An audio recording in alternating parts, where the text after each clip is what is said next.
Welcome everyone. Yesterday we discussed some introductory part of food spoilage, and this is the lecture number 2 for the food spoilage, food safety. And in this video we are discussing some points like food spoilage and species of food responsible for the food spoilage, that is bacteria, fungi and some of the yeast.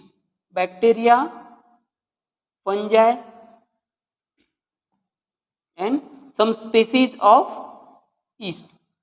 Okay, इसके लिए कुछ आपको भी कल हमने बता दिया था और आपके बुक में भी एक पॉइंट है, फंक्शन इन द बॉडी या पर्टिकुलर जो भी आपका न्यूट्रिएंट है, पर्टिकुलर न्यूट्रिएंट का क्या मेन रोल होता है अपने बॉडी में. अब पहले हमने क्या डिस्कस किए, फर्स्ट जो कि फूड स्पॉइल क्यों होता है, स्पॉइल होने के बाद आप किस तरह से जान सकते हो कि ये फूड स्पॉइल हो चुका है, इसके बारे में हम कल इंट्रोडक्शन में थोड़ा सा पार्ट डिस्कस किए थे. ठीक है, और अब आज देखना है कुछ न्यूट्रिएंट्स हैं, जैसे कि प्रोटीन है, जिसमें कि न्यूट्रिएंट्स है प्रोटीन, कार्बोहाइड्रेट है,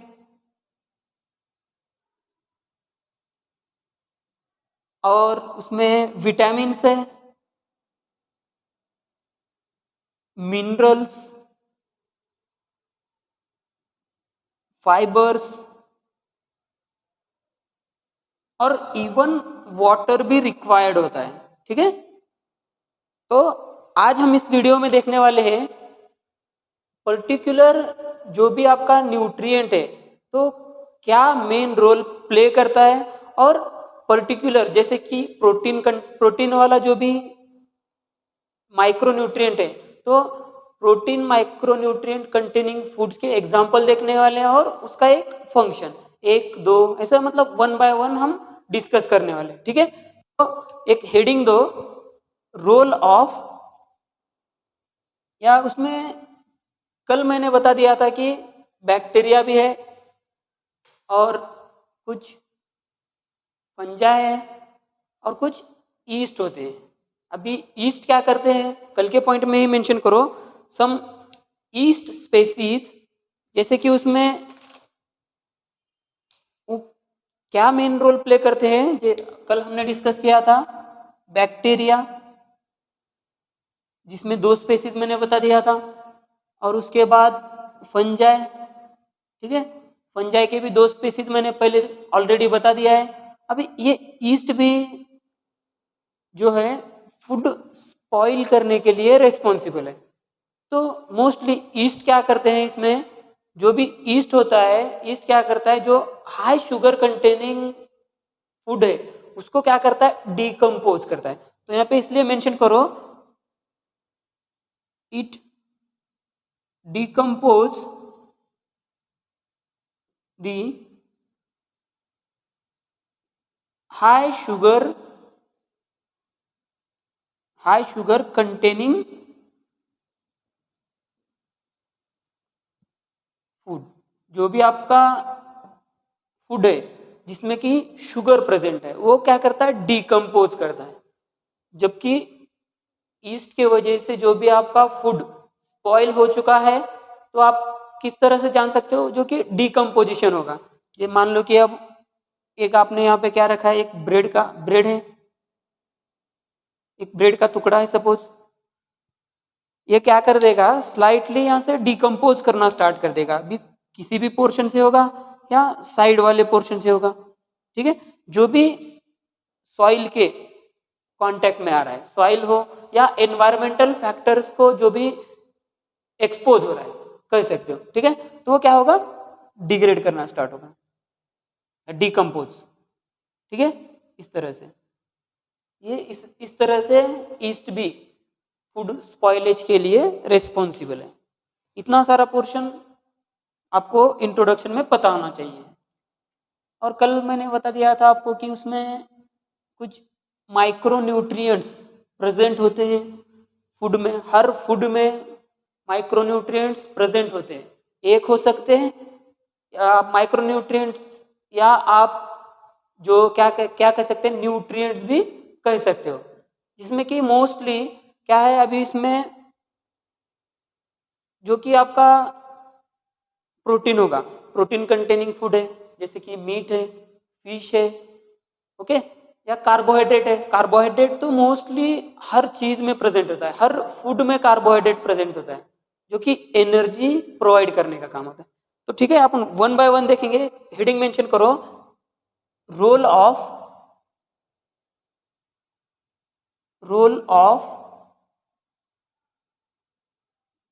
न्यूट्रिएंट्स इन बॉडी, या बॉडी फंक्शन कह सकते हो,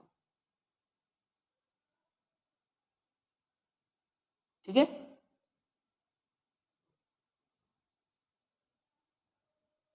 जिसमें हम डिस्कस करने वाले वन बाय वन, एक एक जो भी आपके न्यूट्रिएंट्स है वो न्यूट्रिएंट्स डिस्कस करने वाले, ठीक है। तो फर्स्ट हेडिंग लिखो कार्बोहाइड्रेट।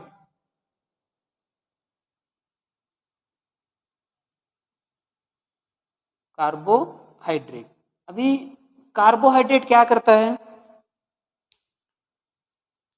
एनर्जी प्रोवाइड करने का काम करता है। जैसे कि मान लो आप डॉक्टर के पास चले गए, डॉक्टर क्या कहते हैं, कुछ खाना वगैरह या नाश्ता वगैरह करके आए हो या नहीं, ठीक है। तो आपको पूछा जाता है, तो उस टाइम अगर आपने बता दिया कि हमने कुछ खाना वगैरह नहीं खाया, तो वो आपको क्या कहते हैं, जाओ यार एक चाय और बिस्किट ले लो। तभी आपको जो आगे की ट्रीटमेंट करना है बीमार होने के बाद, वो ट्रीटमेंट स्टार्ट कर देता है। क्यों? क्योंकि ग्लूकोज जो है, जो भी बिस्किट्स आप खाते हो, उसमें वो कार्बोहाइड्रेट का सोर्स है और इंस्टेंट एनर्जी प्रोवाइड करने का काम करता है। तो अब यहाँ पे कार्बोहाइड्रेट का फंक्शन क्या है, प्रोवाइड एनर्जी, या carbohydrate are the main source of energy. ये क्या है, it is means carbohydrate, it is the main source of energy. आपको एनर्जी चाहिए, कार्बोहाइड्रेट वाला कंटेनिंग जो भी है वो आपने खा लिया, तो आपको क्या होगी, इंस्टेंट जो भी है एनर्जी मिल जाएगी, ठीक है। जैसे कि एक फ्यूल की तरह काम कर सकता है, कह सकते हो, ठीक है। आपका ब्रेन है, थिंकिंग के लिए एनर्जी लगती है, या आपका कोई एक मान लो ऑर्गन है, उसको भी एनर्जी चाहिए प्रॉपर वर्क करने के लिए, या सेल लेवल पे जाओगे तो पर्टिकुलर सेल को जो भी उसका फंक्शन है परफॉर्म करने के लिए क्या जरूरी होती है, एनर्जी। तो एक कार्बोहाइड्रेट जो है फ्यूल की तरह काम कर सकते हैं, ये हम ये पॉइंट मेंशन कर सकते हैं। They helps they helps as a fuel for, और दे एक्ट एज, करो, they act as fuel in the body to perform specific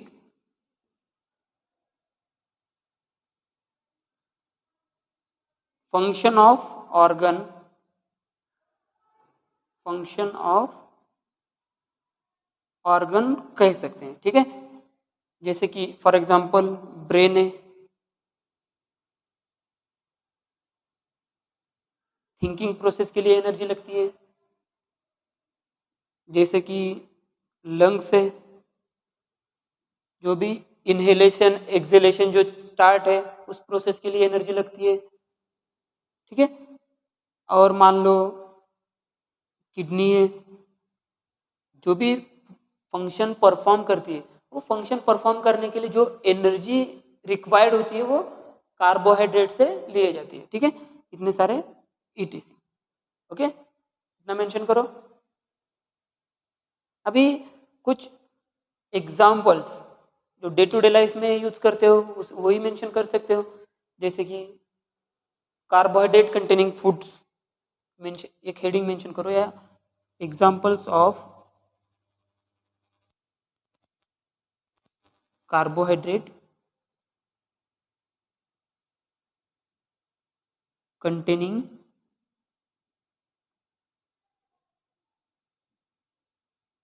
foods. ठीक है, अब ये एग्जाम्पल्स कार्बोहाइड्रेट कंटेनिंग जो कि आपको सभी को पता है, बिस्किट्स, ब्रेड है, ठीक है। और इसमें आप जो आपको पता है, जैसे कि आप रेगुलर रूटीन में मिल्क हो सकता है, सुबह में आप लेते हो मिल्क, योगर्ट आ गया, ठीक है, योगर्ट है। उसके बाद योगर्ट यो, योगर्ट है, ठीक है।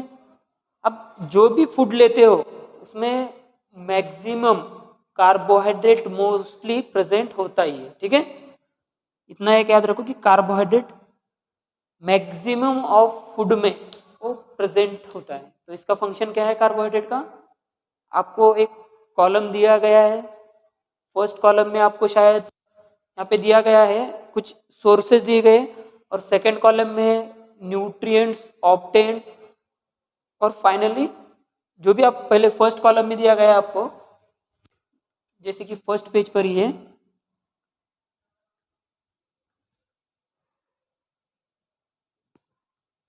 इन कॉलम करके दिया गया है, यहाँ पे सोर्सेस है या फूड कह सकते हो। उसके बाद सेकंड वाला कॉलम है न्यूट्रिएंट ऑब्टेन, ठीक है। और थर्ड में है फंक्शन इन बॉडी। ऐसे एक आपको कॉलम दिया गया है और ये फिलअप करना है। सोर्सेस में कुछ नाम दिए गए यहाँ पे, जवार है, वीट है, मिलेट है, राइस है, और सेकंड में दिया है बीन्स, ऑयल, घी। ऐसे आपको वन बाय वन मेंशन करके यहाँ पे दिया गया है। ये टेबल आप खुद को फिलअप करना है। यहाँ पे मैं इन डिटेल नहीं बताऊंगा, लेकिन आपको इतना सा मैं जरूर बता दूंगा कि किस तरह से, अभी यहाँ पे सोर्सेस पता है, न्यूट्रिएंट जो कंटेंट प्रेजेंट होता है इतना मैंने बता दिया, तो आप फंक्शन क्या करता है ये भी मैं बताने वाला ही हूँ, तो आप ये टेबल आसानी से फिलअप कर लोगे, ठीक है।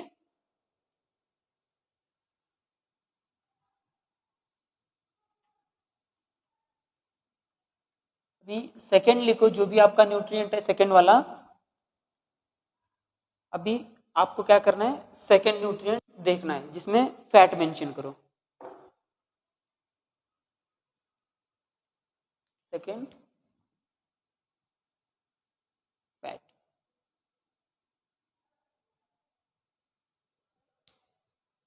फैट कंटेनिंग फैटी फूड कह सकते हो। अब fat containing foods mostly protein high rich जो भी होता है, प्रोटीनिशियस फूड, उसमें प्रेजेंट होता है फैट, ठीक है। तो अब इसके फर्स्ट लिखो फंक्शन, साइड में एक हेडिंग दो फंक्शन, यहाँ पे फंक्शन लिखो, क्या क्या करता है वन बाय वन। ये क्या करता है, fat helps to give energy, fat helps to give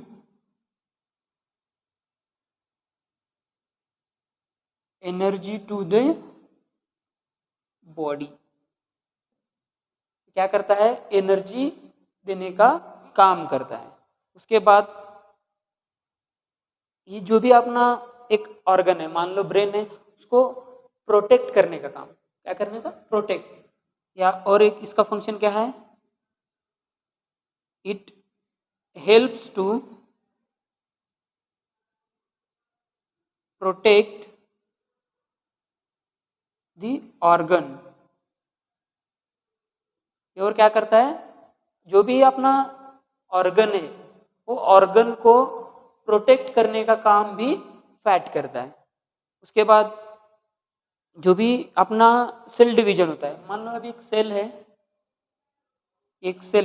single cell है, तो ये सेल, इसको जरूरी है कुछ सपोर्ट्स की, जिसकी वजह से क्या वो आसानी से ग्रोथ कर सके। अभी सपोर्ट्स ही नहीं है, मान लो अभी ये पेन है, इसको कुछ सपोर्ट नहीं है, तो ये क्या होगी, ग्रेविटेशनल फोर्स नीचे मोस्टली ये फॉल डाउन हो जाएगी। ठीक है, तो जो भी ये फैट होता है, फैट क्या करता है, third supports for cell growth, cell growth, growth के लिए भी सपोर्ट करते हैं। ठीक है, उसके बाद ये और भी हेल्प करता है, इट हेल्प्स टू एब्सॉर्ब, जो भी एब्सॉर्ब दी वाइटल न्यूट्रिएंट्स, मतलब मेन महत्वाचे बोल सकते हैं, या इम्पोर्टेंट जो भी न्यूट्रिएंट्स अपने बॉडी के लिए रिक्वायर्ड है। मान लो आपने कुछ सूप्स वगैरह या डाइट के फॉर्म में कुछ न्यूट्रिएंट्स कंज्यूम किए, जो स्टमक में जाने के बाद वो वहां से एब्सॉर्ब भी होना जरूरी है, तो ये एब्सॉर्ब करने के लिए हेल्प करता है, it helps to absorb. Fourth लिखो, it helps to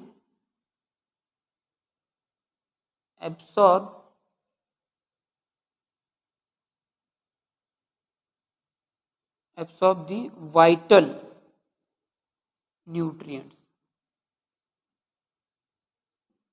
vital means जो कि इंपॉर्टेंट होते हैं, जो मेन न्यूट्रिएंट जो एब्सॉर्ब होना जरूरी है, जो कि बॉडी से थ्रू आउट ना हो जाए, मतलब एक्सक्रीट ना हो जाए, मोस्टली एब्सॉर्ब करने में फाइनली जो भी है अपना न्यूरॉन हेल्प करता है, ग्लोमेरुलस पार्ट वाला होता है, वहां से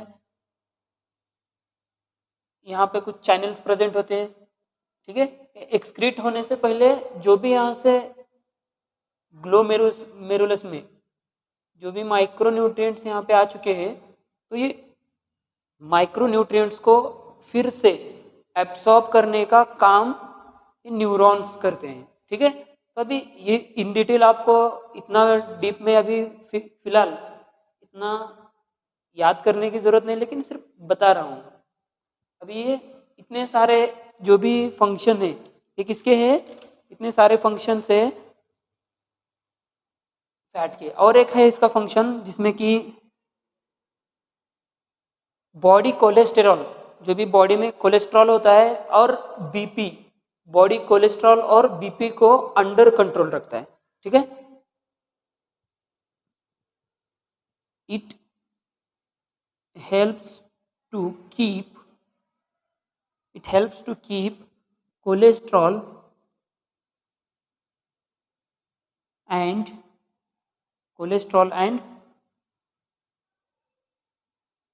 ब्लड प्रेशर अंडर कंट्रोल। ठीक है,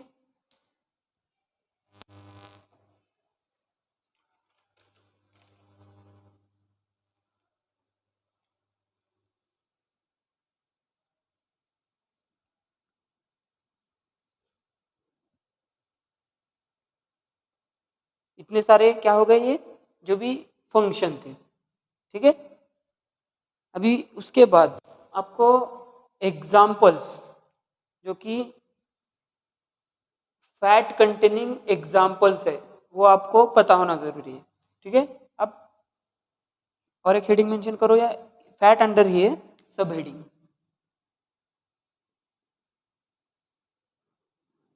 examples of fat containing foods.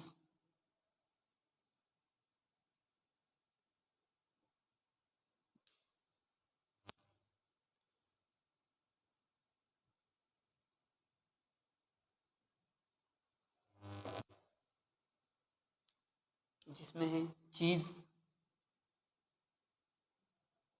या डार्क चॉकलेट, आपका डार्क चॉकलेट,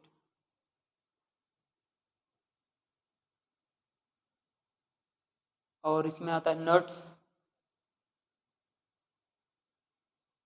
NUTS, नट्स, फिर एवोकाडोस, ओके,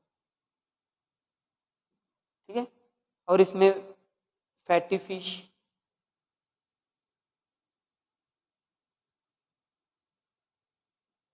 जो भी फैट कंटेनिंग होते हैं, फैटी फिश, और इसमें आ सकता है एग, आपका होल एग कह सकते हो, उसमें भी प्रोटीनिशियस, जो सेंटर वाला येलो पोर्शन होता है वो प्रोटीनिशियस पार्ट है, जिसे कि अल्बुमिन कहा जाता है। ये होल एग,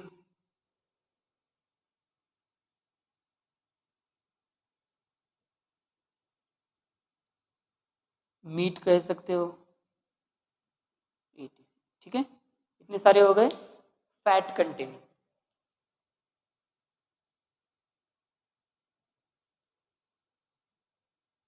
अब इसके बाद थर्ड जो भी न्यूट्रिएंट है, थर्ड न्यूट्रिएंट देखना है प्रोटीन। प्रोटीन को बिल्डिंग ब्लॉक्स ऑफ बॉडी कहते हैं, ठीक है। क्या कहते हैं? Building block of body. Protein present है तो अपनी बॉडी है, इनडायरेक्टली कह सकते हो। प्रोटीन मैंने शायद कल बता दिया था कि अमाइनो एसिड के चेन से प्रोटीन बने होते हैं, जैसे कि मैंने यहाँ पे मेंशन करके दिखाया था, अमाइनो एसिड डैश।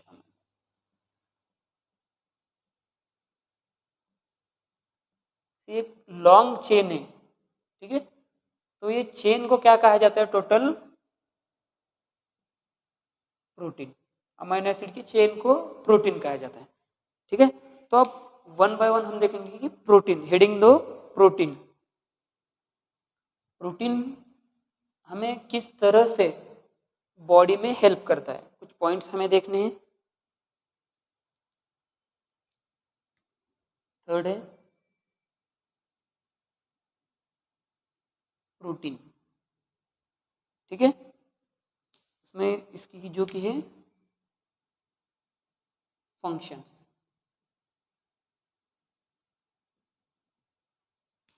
अभी प्रोटीन्स के फंक्शन क्या क्या है?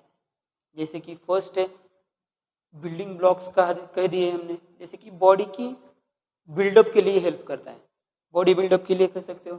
इसमें अभी वन बाय वन मेंशन करो। It helps to repair, it helps to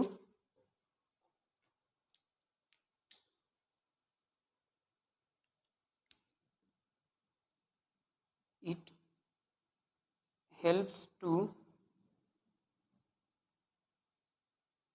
repair and build up your body।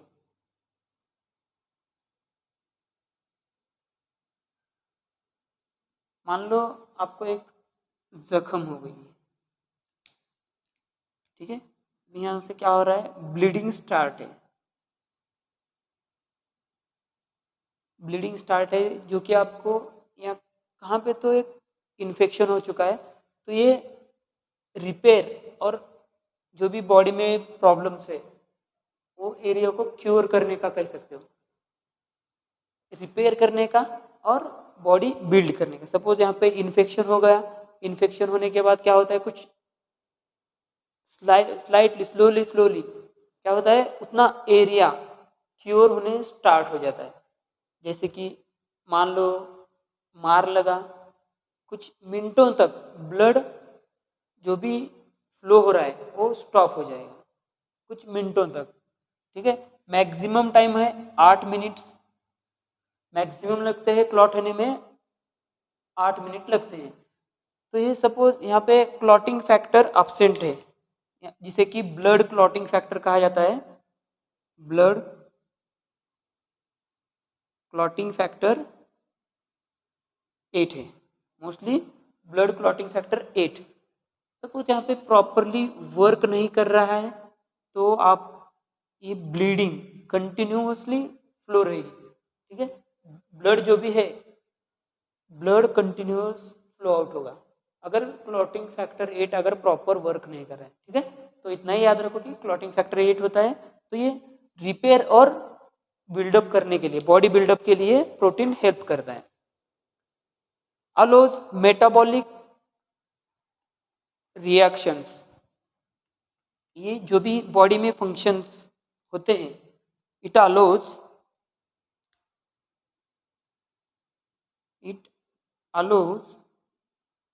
The metabolic reactions take place in the body। ये कहीं ना कहीं पे जो भी अपने बॉडी में मेटाबॉलिक रिएक्शंस स्टार्ट है, वो मेटाबॉलिक रिएक्शंस को अलो करने में, मतलब स्टार्टअप में कह सकते हो या इन बिटवीन कहाँ ना कहाँ पे प्रोटीन हेल्प करता है, ठीक है। Allows the metabolic reaction takes place in the body. जैसे कि मेटाबॉलिज्म में है कैटाबॉलिज्म, एनाबॉलिज्म, वो पार्ट बहुत इन डेप्थ हो जाएगा। इतना याद रखो कि मेटाबॉलिज्म जो भी अपने बॉडी में प्रोसेस स्टार्ट है, उस प्रोसेस को अलो करने के लिए ये अपना जो प्रोटीन है, प्रोटीन हेल्प करता है। और ये क्या करता है, जो भी अपने बॉडी का पीएच, जो बॉडी का अपने पीएच होता है या कह सकते हो फ्लूइड होता है, बॉडी फ्लूइड, वो मेंटेन करने का काम, it helps to maintain. Next mention करो, it helps to maintain pH and body fluid balance. जो भी अपने बॉडी में फ्लूइड होता है या पीएच होता है, जिसमें कि स्टमक में मोस्टली एसिडिक होता है, एचसीएल सिक्रीशन होता है, जिसके वजह से जो भी आपने फूड कंज्यूम किया वो कॉम्प्लेक्स फॉर्म से कॉम्प्लेक्स टू सिंपल में हो जाएगा, ठीक है। कॉम्प्लेक्स का कन्वर्जन हो जाएगा सिंपल में, यहाँ पे एचसीएल अटैक होगा, ठीक है।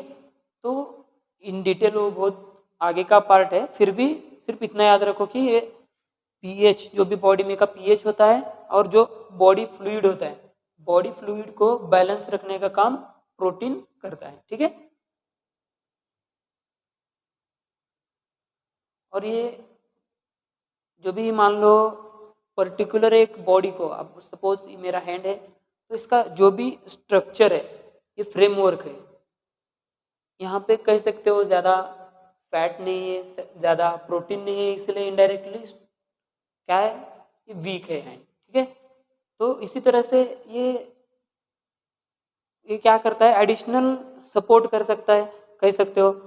ये एक्सटर्नल जो भी अपना फ्रेमवर्क है, जो भी एक्सटर्नल बॉडी स्ट्रक्चर है, वो बॉडी स्ट्रक्चर को ये एक स्ट्रक्चर प्रोवाइड करने का काम कर सकता है, ऐसे भी कह सकते हो। इट प्रोवाइड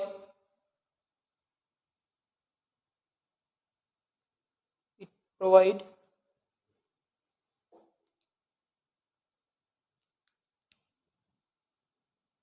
it provide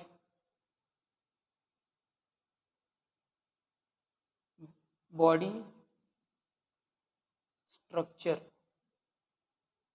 या structural framework, structural framework body को एक फ्रेम, एक स्ट्रक्चर देने का भी काम करता है, ठीक है। ये हो गए फंक्शंस, इतने सारे क्या हो गए, प्रोटीन के फंक्शंस।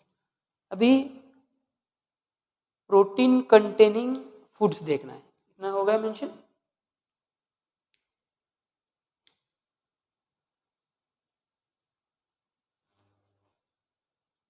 अभी प्रोटीन कंटेनिंग फूड्स, ऐसे एक हेडिंग दो, protein containing foods.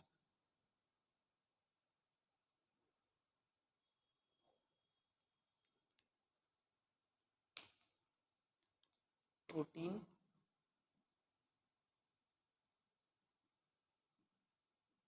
containing foods. अभी उसमें हाई लेवल जिसमें कि मोस्टली प्रोटीन होता है और कुछ सम प्रोटीन, मतलब उसमें कुछ क्वांटिटी में और कुछ फूड में, कई फूड में क्या होता है बहुत कम क्वांटिटी में होता है। अभी उस फर्स्ट को मोस्टली प्रोटीन, अभी मोस्टली प्रोटीन किसमें प्रेजेंट होता है? मोस्टली प्रोटीन, ये मोस्टली प्रोटीन कंटेनिंग ही है, हाईएस्ट, मतलब प्रोटीन रिच कह सकते हो, हाईएस्ट। इसमें मीट आता है, मीट है, एग्स, उसमें फिश लिख सकते हो, ठीक है, फिश,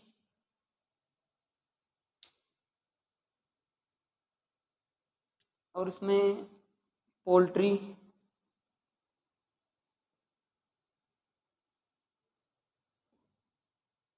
और टोफू, ठीक है। क्योंकि प्रोटीन बॉडी में डाइजेस्ट होने के लिए भी हार्ड होता है। सपोज मान लिया आपने रेगुलरली मीट या एग्स या फिश या पोल्ट्री या टोफू, आपने इसमें से रेगुलरली डिसाइड किया कि मुझे रेगुलर मीट ही खाना है, तो उस तरह का आपको वर्क भी होना जरूरी है, तभी ये डाइजेस्ट हो पाएगा, ठीक है। अगर आप वर्कआउट नहीं करते तो बॉडी में क्या होगा, वो वैसे ही पड़ा रहेगा या बॉडी एक्सक्रीट कर देगी। जो भी प्रोटीन आपने कंज्यूम किया है वो प्रॉपरली बॉडी में एब्सॉर्ब नहीं होगा, क्योंकि अभी मैंने यहाँ पे बता दिया था कि कॉम्प्लेक्स टू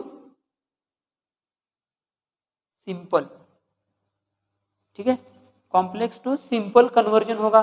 यहाँ पे कॉम्प्लेक्स टू सिंपल होते समय यहाँ पे जो भी आपको प्रोसेस करना है या जो भी प्रोसेस रिक्वायर्ड होती है, तो ये प्रोसेस होना बहुत जरूरी है, तभी जो भी आपका ये कह सकते हो कि कॉम्प्लेक्स है, ठीक है। तो इसको ब्रेक करना पड़ेगा, सिंपलेस्ट फॉर्म में लाना पड़ेगा।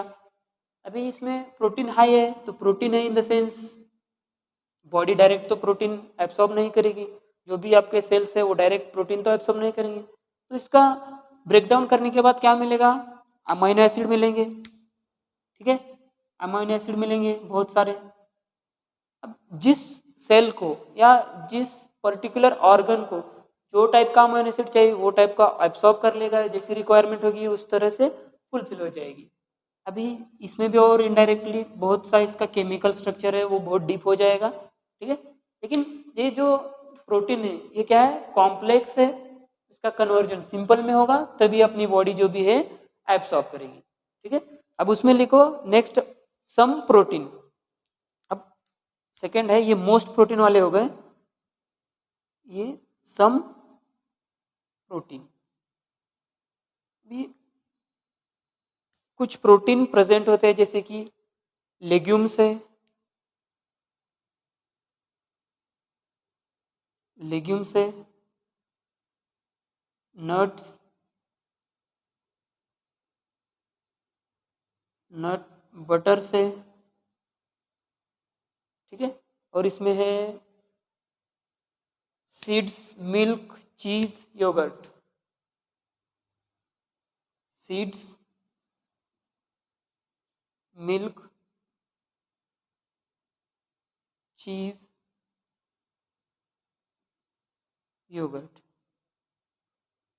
ठीक है। इसमें कुछ प्रमाण, कुछ मात्रा में इसमें भी प्रोटीन्स प्रेजेंट होते हैं, लेकिन हाईली रिच कौन से? इतने सारे जो भी है ये हाईली रिच है, मतलब मैक्सिमम अमाउंट प्रोटीन वाला प्रेजेंट होता है। इनमें क्या होता है, ये कुछ अमाउंट, एक लेस अमाउंट कह सकते हैं। इससे सपोज मान लो यहाँ पे 90% प्रोटीन है, ठीक है, जो भी अदर न्यूट्रिएंट होंगे 10%, तो यहाँ पे कितना होगा?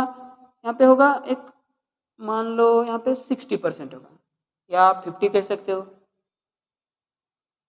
50% कंसिडर करो, ठीक है। तो अभी लास्ट वाला है लिटिल प्रोटीन, मतलब बहुत कम, लिटिल अमाउंट में प्रोटीन प्रेजेंट होता है।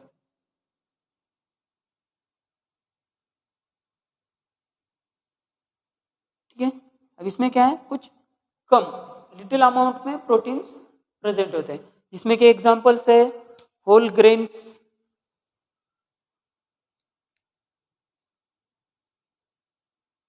होल ग्रेन्स,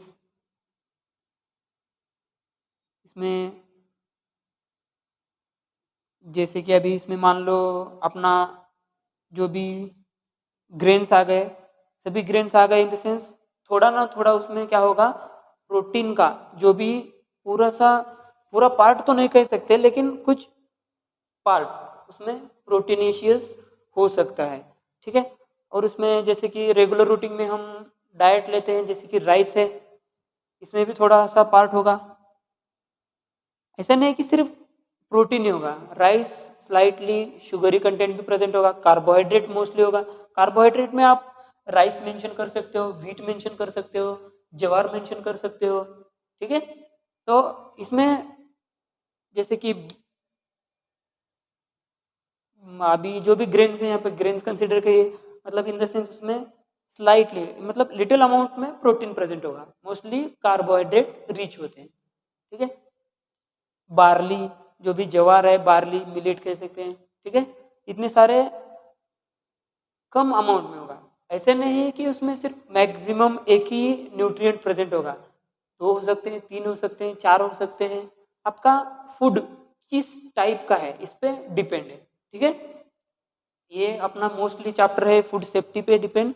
तो फूड किस तरह से फूड को सेफ रखना चाहिए, ये इस चैप्टर में हमें डिस्कस करना है। ठीक है, तो अभी इतना सारा पोर्शन हो गया प्रोटीन वाला। अभी इसके बाद और भी माइक्रोन्यूट्रिएंट्स है, जैसे कि विटामिन्स है, मिनरल्स है, और कह सकते हैं आप फैट्स तो हमने डिस्कस कर लिया, फैट कार्बोहाइड्रेट हो गया, प्रोटीन हो गया। जैसे कि एक पर्टिकुलर विटामिन्स के डेफिशिएंसी से एक डिसीज होता है, विटामिन रिच फूड भी अवेलेबल है, या फ्रूट्स है, वेजिटेबल्स है। ठीक है, तो अब इसके बाद हम देखेंगे विटामिन रिच। ठीक है, अभी ये हो गए इतने सारे points under the protein, protein containing foods as well as protein functions in the body. ठीक है, इतने सारे रोल प्रोटीन के हमने डिस्कस किए।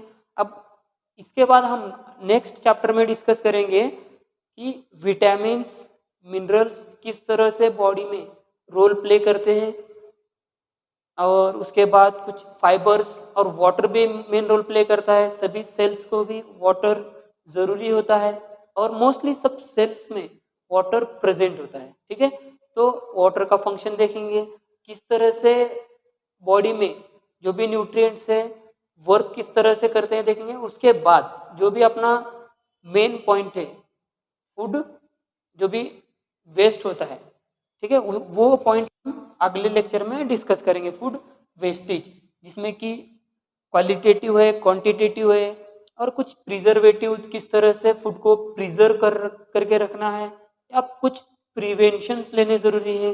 ये हम 1 बाय 1 अगले लेक्चर में डिस्कस करेंगे। इसके बाद हम डिस्कस करेंगे विटामिन्स, मिनरल्स, और जो भी फाइबर्स होते हैं, और वाटर, इतने सारे रोल्स, जो भी रोल माइक्रोन्यूट्रिएंट बॉडी में परफॉर्म करते हैं, 1 बाय 1 हम देखेंगे। ठीक है, मिलते हैं नेक्स्ट लेक्चर में। Thank you.